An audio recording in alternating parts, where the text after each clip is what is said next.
Welcome back to our live coverage from the World Economic Forum in Davos, Switzerland. A beautiful evening here as the sun sets in the Swiss Alps.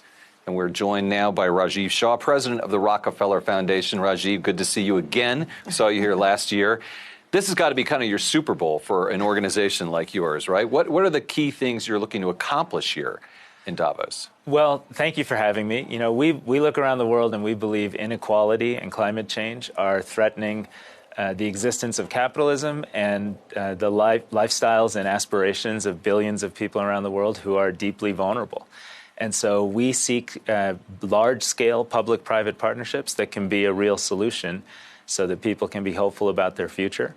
And our priorities here are efforts to build those partnerships, public and private, to help end energy poverty and to allow economies, especially emerging economies around the world, to make the transition to green and renewable energy. Does that mean looking for sources of funding from some of these big companies that are here and or having them partner with initiatives that you do? Both? All of the above, and bring really exceptional new technology and the capacity to innovate. So, for example, we launched a $1 billion partnership with Tata Power, one of India's largest companies and India's largest power company, to reach 25 million people who today live in the dark.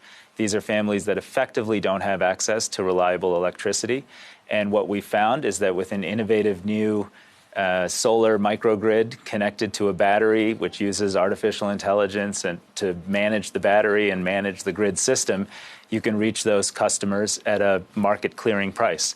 And we're thrilled that we have a partner that's with us trying to build 10,000 of these grids throughout rural India so that people can have something we take for granted, which is the electricity to be more productive and be moving up in life. No better place to make those kinds of partnerships than here because everybody's at the same place at the same time, right? Well, that's true. I also think, you know, companies come here hopefully with some real commitment to the idea that they have to have more of a multi-stakeholder mindset and see, you know, rural customers in Africa, India, or Latin America as stakeholders that they could be serving if they had the right technology and the right partners. I'm sure you heard Greta Thunberg's speech here, 17 years old, addressing this crowd of some of the world's richest elite crowd. And she was here last year. She did say this year, though, that she felt no progress had been made since she had gotten behind climate change in 2018. Would you agree with that?